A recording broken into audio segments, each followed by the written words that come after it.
Welcome to you, fans of improvised music. We are here to supply you with interviews,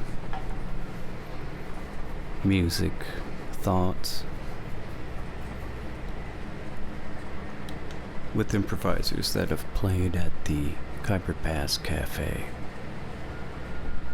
on their Thursday night ongoing music series, presenting the avant-garde, the creative, experimental, and boundary-pushing musics.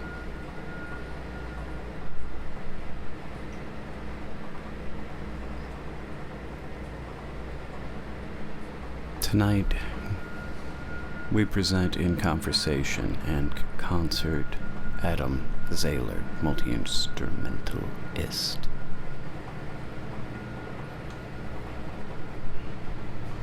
Adam's backstory is quite unique. We are often the sum of our experiences.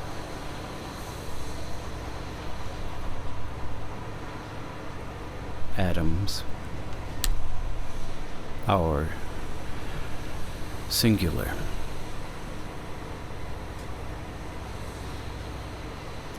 From boy soprano to experimental sound producer.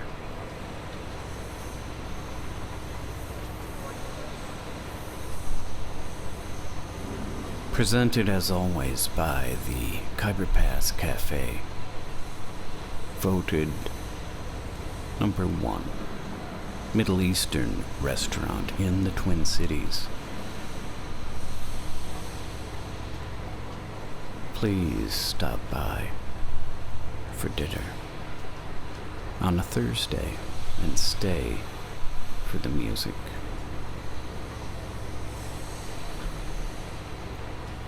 I am your host, Paul Metzger, being your guide through the often winding, tall grass pathway.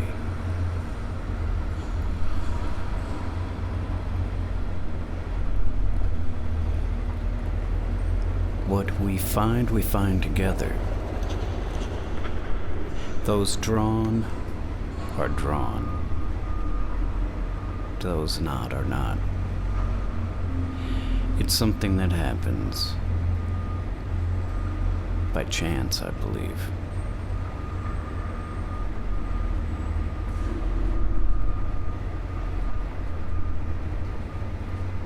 So without further hesitation and pondering, we will present a short excerpt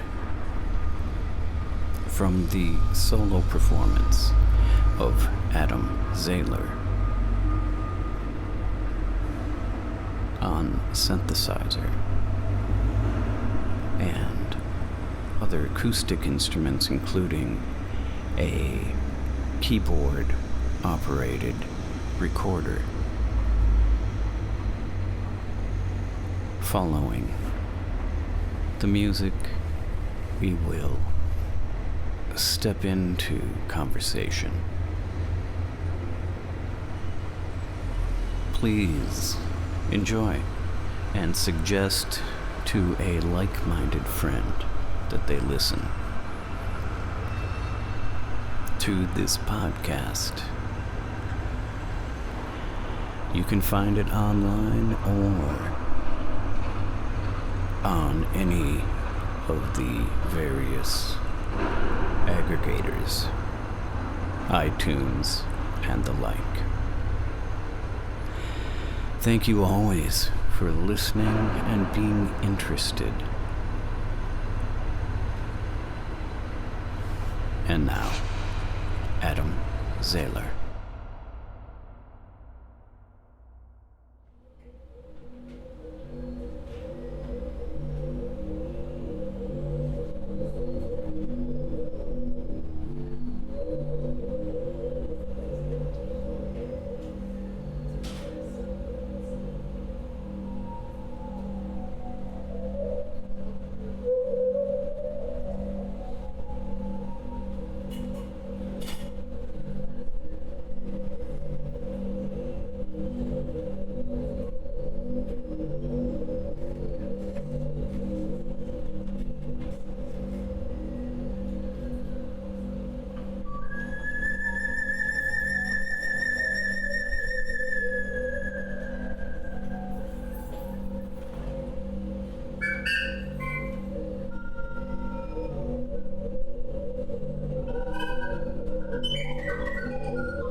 Adam. Paul. Am I saying Zahller? Zahller. With a long A. Yep. I don't know why. Looks like Zahller. Does. But we say Zahller.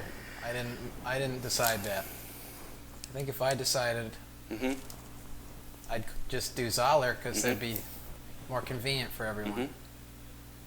That's okay. Zahller. Now, is that a German name? Do you know? Yeah, it's German language. Yeah. Okay. Accountant. Is it? Yeah. Okay. Nice. Yeah. And you got any of that? No, I don't think I'm actually German even. My mother, so that name is my mother's name, my mother's family name. And my mom's adopted. So she's not blood related to her parents. So any of their, genetic lineage is not mine. Then, question, nothing to do with music. Sure. Prying.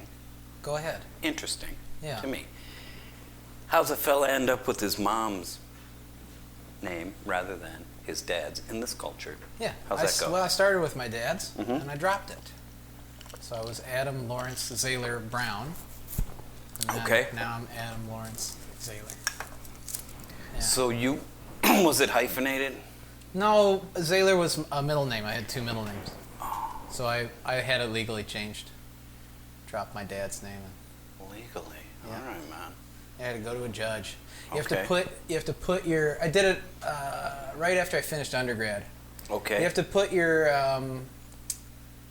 You have to put an ad in the paper to do a name change, and they don't actually print it, but it's like held on record at a newspaper for like 3 weeks or something. In case there's like someone with an outstanding debt or something, you have to like put it in the public record. And it's this sort of weird archaic law, but it's true. You have to. But they don't have to publish it. They don't literally print it, but it's like, I guess if anyone needed to call, I don't know how, I don't know Yeah, what the that's a pretty rationale good. is. I love It's that like a holdover. weird, yeah. That makes me happy because Yeah. it's like a little, just arcane thread, Absolutely. and then someone registers it at a paper in some official way and just sits in a little box or some shit, and I like that. Right. Yeah, I kind of liked it too, actually. It was weird. It was like, yeah, you can't have your court date until until your name's in the paper for like 3 weeks or something. But not 6 weeks. I can't remember. Not actually in it. It's like though. a waiting period. Registered. Yes, with registered the paper. with the paper. Fuck me, Right. that's good. Yeah. So Yeah. anyway, that's just, I like that kind of thing. Sure. So I could sense there was something cool there. Right. And asked you about it. Yeah. So you're now, I think of you primarily as a guitarist, but I have a feeling there's, I know that there's also recorders, like a suite of recorders that you play, as well as I'm sure other things I don't know about. Yeah. Well, yeah, it's hard for me. People ask me what instrument you play, and it's hard for me to. I like literally have to say multi-instrumentalist. Yeah. So like tonight, I'm not playing guitar. I have some synthesizers and oscillators and hand-built circuit oscillator things, and a recorder and a Suzuki Andes, which is like, it looks like a melodica, but it's actually also recorder. It's like a keyboard recorder thing. It's very cool. And then, so I don't know. I don't know. It's a long story, but to try and do it quickly, my first instruments were voice and piano. I've been singing and playing and taking piano lessons since before I started kindergarten. That's messed up, man. Yeah. How were you doing that? Well, my mother was lessons of it? preacher. Yeah, well, not voice lessons, but singing actually like a lot and pretty seriously in like community theater and at church, and then eventually in operas. What? As a boy soprano, yeah. The fuck? Yeah. I didn't know that. I know. God damn. All right, so let's just hold up. Sure. On opera. Yeah. So are there operas that are specifically for a boy soprano, or would you sing just the soprano part, or? Yeah, there are rules for young voices. Yeah. So Okay. I would sing. So many sort of like grand operas, your Bizets and your Puccinis and things, have like a children's chorus. Okay. Because that's like, kind of the opera vibe is everything, horses and cannonballs and every kind of singer and every kind of dancer and clown, whatever. So the children's chorus parts are pretty common. They're usually not very extensive, but they're in there. So I don't know. There's a little famous. I sang it with it was when I was in Detroit, late elementary and early middle school. I was singing boy soprano with the Michigan Opera chorus, and so I sang in the one in Detroit that they built. The Opera House? The Detroit Opera House, yeah. Fuck me, man. Yeah, I love that. That's a whole podcast right there. Isn't that cool? Just talking about how they made that. I know. And how fucked Detroit is. I know. And how... Oh, man. Yeah, I know that. I got a lot of material going into on that neighborhood as a kid, was pretty trippy. Because you're driving past, like, prostitutes out in broad daylight on Woodward Ave, and you're like this really, I don't know, just a couple blocks from the theater, we'd go to, like, on long breaks after, in the middle of tech rehearsals, we'd go, like, get a pizza, but the Little Caesars would have, like, a bulletproof glass turnstile. Yeah, man. And, like, there'd be skyscrapers a couple blocks away with, like, tree branches growing out of, like, the 12th story windows because they were, like, abandoned and gutted, and then you're in this, like, beautiful opera house. It's really weird. It's absolutely mental in a city that's dying. Yes. They had the idea, Yeah. so misguided, that an really opera house is gonna fucking help gel everything, turn it around. It's part like, of the Renaissance, down by the Renaissance Center and all of that. Yeah, like that level of a city's failure. Yeah. That was their idea, and the opening concerts they had, because I had a brother who was living near there. Sure. They would have police and stuff on right at the exit, and stationed, and they'd flag people which way exactly to go, so they wouldn't take like a turn somewhere. Yeah, because it's such a rugged neighborhood. Yeah. And in the abandoned apartment buildings that they would go by, they went in and just sort of, what do you call, just like a facade of someone living there. Yeah, they were doing that during the Super Bowl too recently. They put styrofoam facades on those buildings to like make them look like when they did the Goodyear blimp shots. So and they would do it also on the inside where they'd put, these are abandoned, derelict, they'd go in and they just, with battery, because there's no juice, a lamp and a curtain, to make it look as though this is inhabited or whatever. And then, Jesus Christ, man, that is lunacy, and you were right. I was right there. You were right in it. That's weird. Yeah, really weird. Yeah. Boy, Chicago. I know. All right, man. So that's early in my music life, and actually So what do you, go ahead. just to, this, not everybody does this. Right. Where are you at with that? So you're, you do that, I assume, up till like age 11 or so, or in that zone? Yeah, 11 or 12.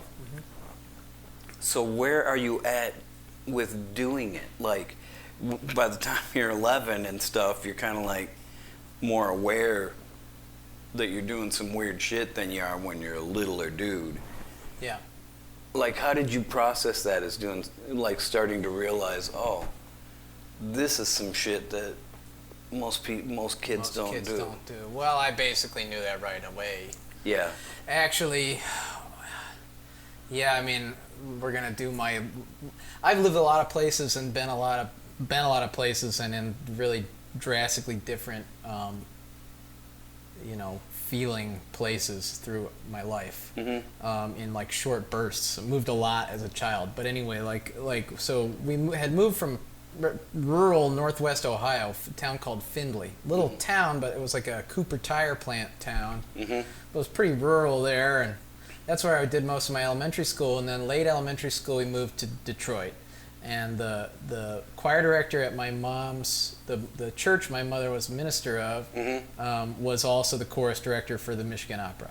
Oh, dig. She found out before we even got there that, you know, the new preacher has some little boys that can sing. So me and my brother both did it. Oh, y'all both did that? We both did it, yeah. And yeah, I'm the oldest, and then my middle brother was just a year and a half younger than me. We were both doing it.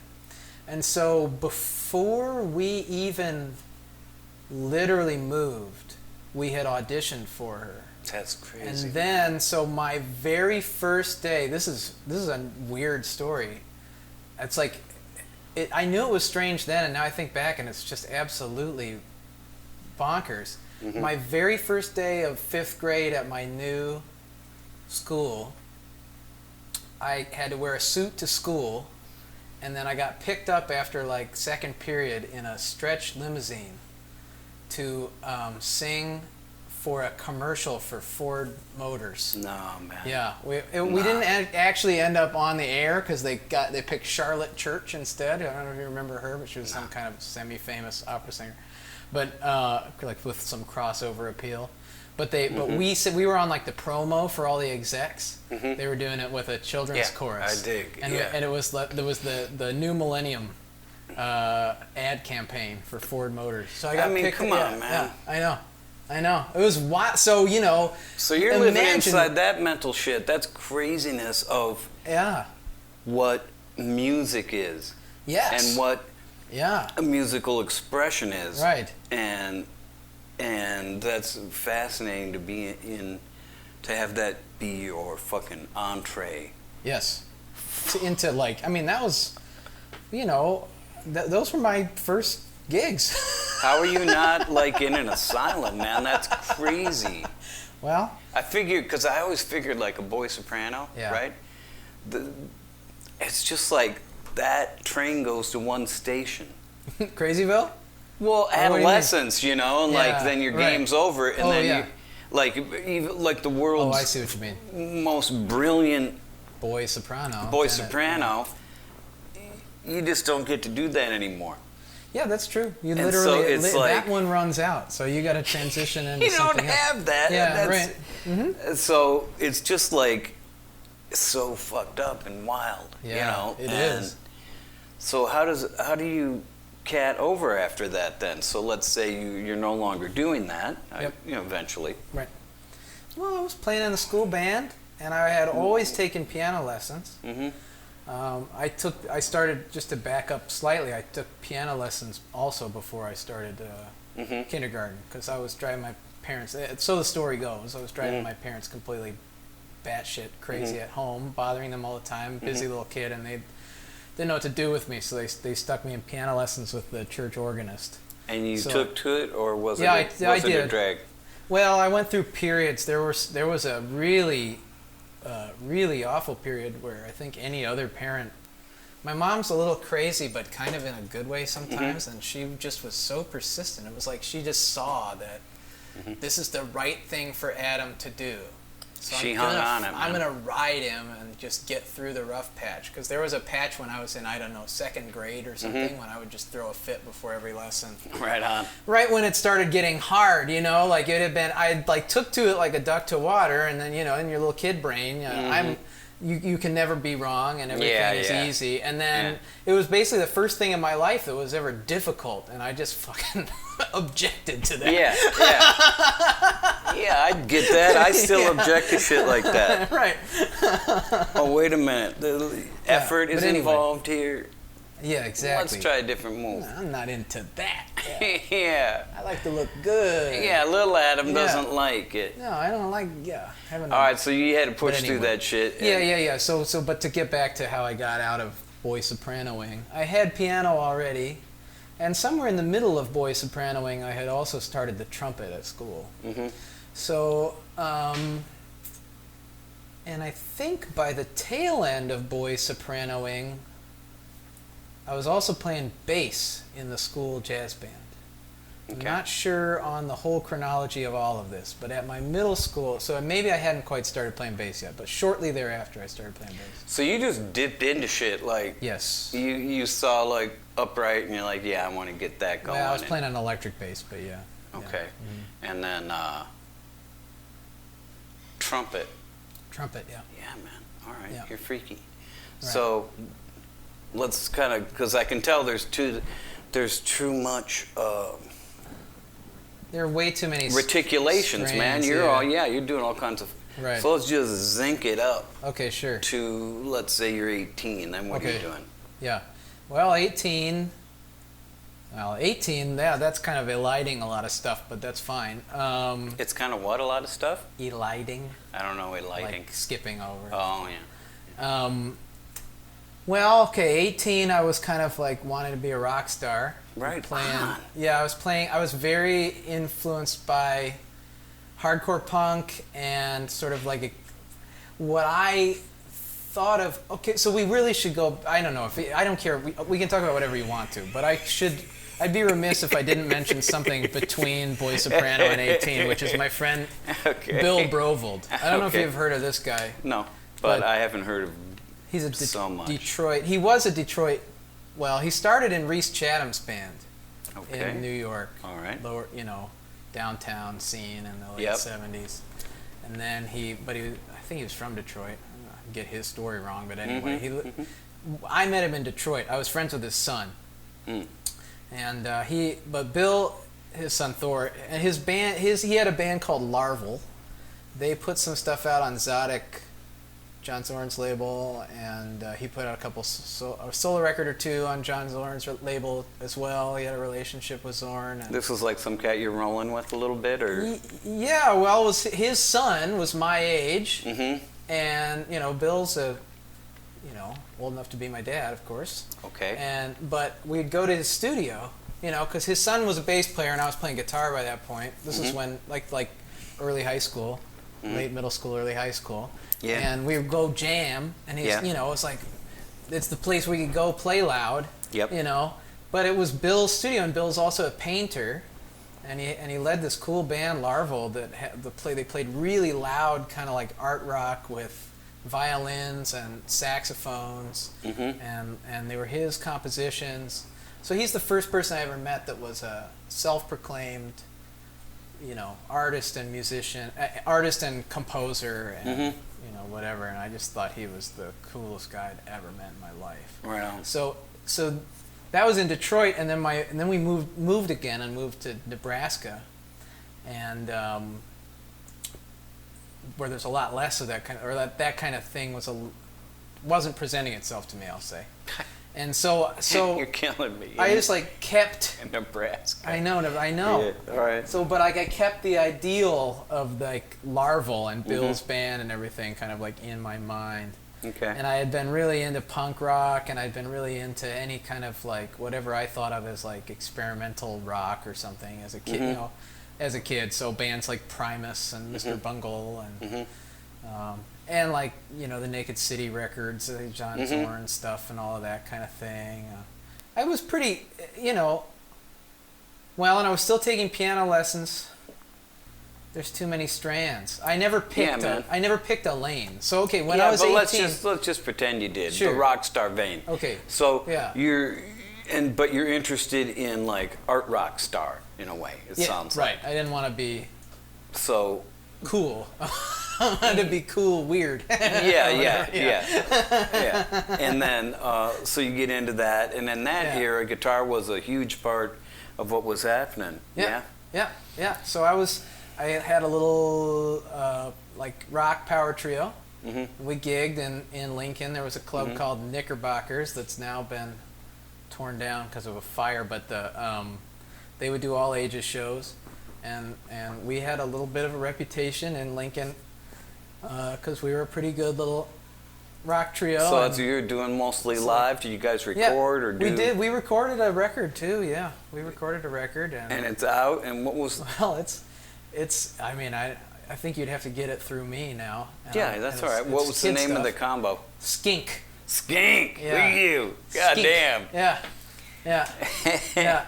And then, so see, I'm trying to get from that to what's happening tonight, and I don't know if we can get there, man, because there's just too much stuff. But well, and the other thing, at that time, I was also schizophrenically trying to do jazz too, and classical music. All right. Because I was taking classical piano lessons and playing like Bach and Schoenberg and Hindemith, and I was trying to find like modern music, and I was in Nebraska with a very standard piano teacher. So I was doing Bach and Mozart, but then I would kind of push it and be like, can I do Schoenberg? All right. So I did the Sechs kleine Klavierstück, and so I was like learning that, and then I was also playing. I had a quite serious little jazz combo that I was also playing keyboards in, and we were kids, but we led trumpet player on the horn, and then bass and drums and keys, and we would do a little bit of like gospel stuff, gospel inflected stuff, because the drummer was he still is he's a preacher now, but that's pretty gospel-y. He raised in gospel music, and then but all right, well, let me ask you anyway, this. I don't know. Let's maybe get a little more gestalt on it. Sure, yeah. So it sounds like music was always like, in all its, iterations, was always a main pull for you. Is that fair to say? Or Absolutely. were there things outside of that as well? Were you that kind of cat who was just like into all kinds of weird shit, or was it mostly music was your main? I would say it's fair to say music was always the main interest. All right. Yeah. And then, so we'll just have to say for now, really just like a very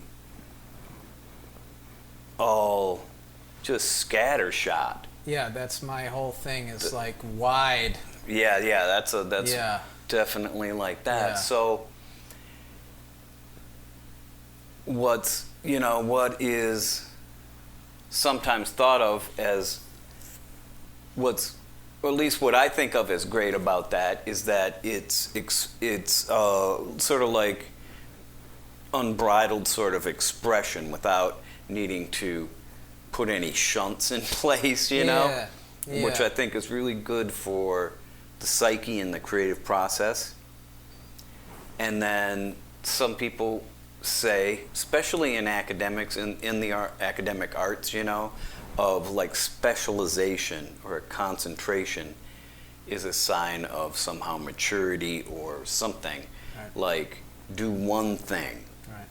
Did you run into that with your schooling of like people trying to, like professors or something, trying to be like, hugely, let's get down to one thing, even though that's not your natural inclination? Yeah, well, I mean, massively. Yeah, I would think. Because I have 2 degrees in composition. I have an undergraduate degree from the Chapman Conservatory in Southern California, Orange County, and then I have a master's from the University of Minnesota here. Okay. Where I study with a composer named James Dillon. And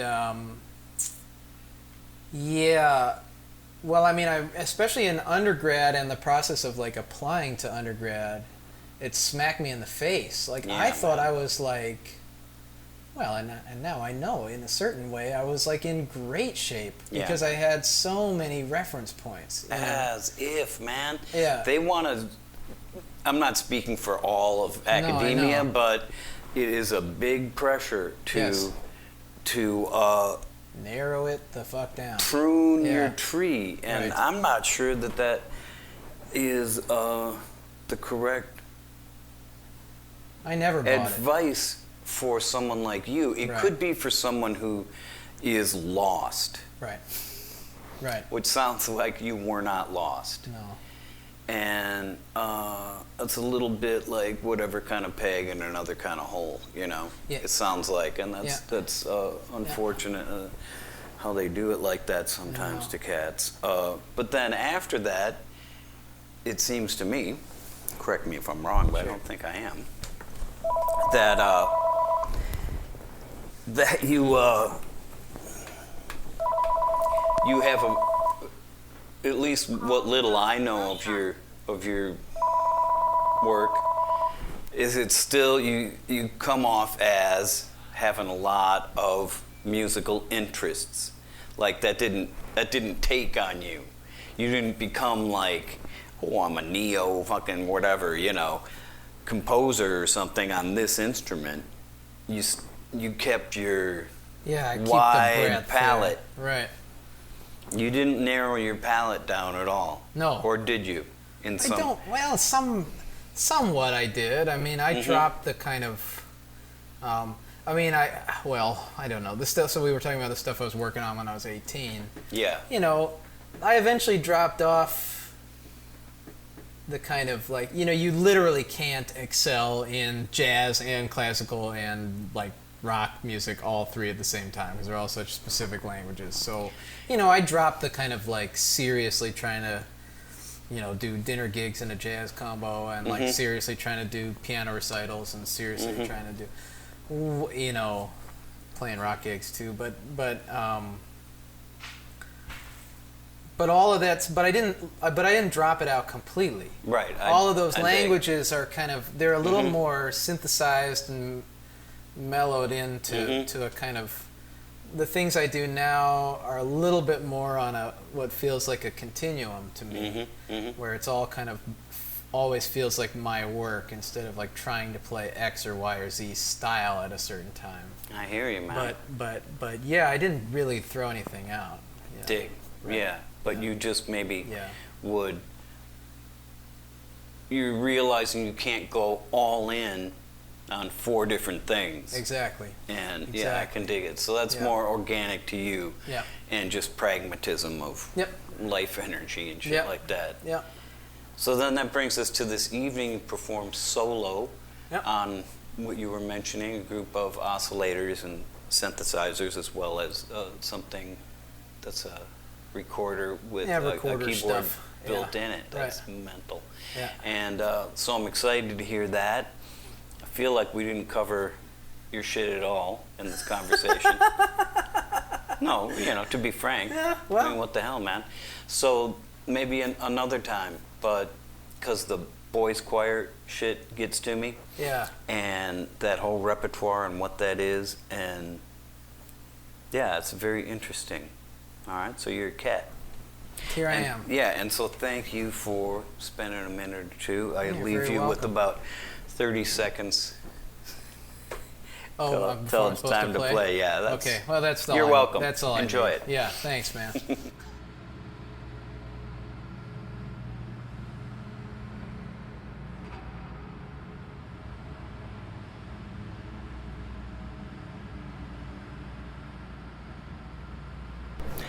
That's our conclusion for this episode. Cover Pass podcast.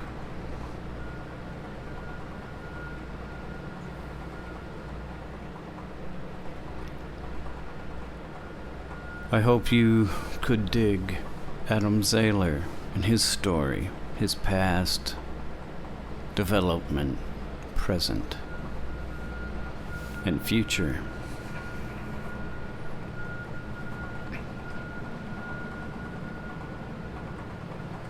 Performing solo at the Khyber Pass Thursday evening music series, where we do our best to present the most interesting, deepest that we can find of improvisers, of jazz or other genre.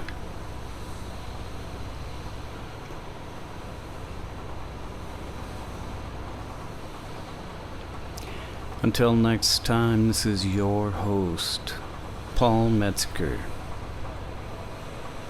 I'm saying thank you for listening.